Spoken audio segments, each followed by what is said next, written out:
Welcome back to What the Fudge for Sunday, March 29th, 2026, the I Have Allergies edition. So if I sound a little funny, I'm a little stuffed up. Sorry about that. But let's get to it. This week I had a chance to go to All Things AI in Raleigh-Durham. It was amazing. Got to catch up with a lot of folks.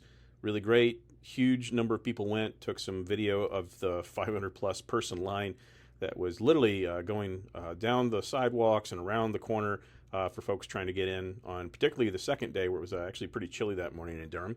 But the big stories this week are around AI dominance, security risks. So some of the key names that are in the news this week, ones like Anthropic, where the Pentagon drama imbroglio continues over whether it is or isn't going to be used or not in the ways that it will or will not be used. Then there was the leak, I believe. Maybe it was planned leak. Maybe it wasn't a planned leak for Claude Mythos, however you want to say that. And that could be because maybe it just needed to have something else in the news. You never know these days. I guess PR and the Streisand effect being what it is. PR you can still weigh by the pound.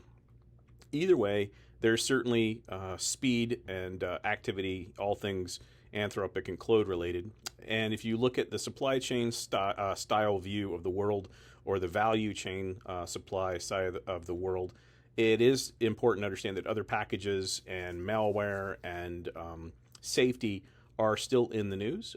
Safety and security did not just go away because certain announcements were made that may have caused cybersecurity stocks to go down slightly because there was concern that somehow AI would displace security. No. Be assured there are still ways for security to go very, very wrong, regardless of whether it's humans or machines.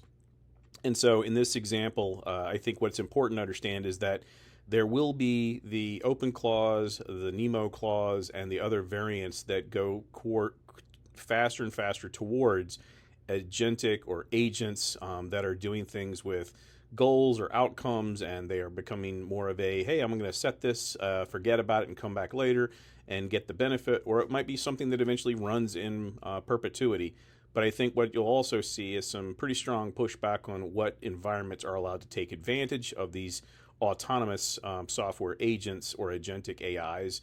The definition also has to be formally codified, so I think it's important to also separate what would be considered automation from a true agent. And related to that, it may be coming to a theater near you in your HR department, but this concept of digital employees. So thinking about that in terms of both the digital employees that are being used, as well as general usage of even the tokens used by human team members, maybe not even agents, but those agents and how many tokens they consume and how many humans that use AI, whether it's a workflow and automation or a basic LLM. Those tokens do have real cost. So if you're familiar with technology business management, the three pillars, meaning traditional IT, CapEx, all things related to variable, SaaS, IaaS, and things of that nature that would fit into this model of more or less the description being OpEx, and then the final element, of course, of the labor.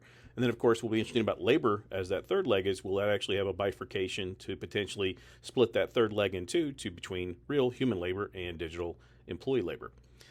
Next up, I would say the biggest kind of story was just social media, for lack of a better word. I think some of the court cases that were decided that actually do bring in not just Meta, which I think is what gets the most news, but it also does bring in YouTube. And this is brought up in a couple of different places that I was reading. But if Google and Meta are in this, there's a very good chance that this could expand, might even change how product engineering of those stacks are promoted in a feature flag way within the United States. So that'll be very interesting to see what happens on those platforms in response to those lawsuits. But if you then go further out, I think, and take it just away from purely terrestrial, concerns and look to the skies, it is going to be interesting that there will be increased interest in not just robotics on Earth, but robotics outside of our gravitational pull. And when they do go into orbit, they will most likely be related to or launched on satellites. And I think that's also where you'll start to see more of the countries and their own space programs coming into, more focus.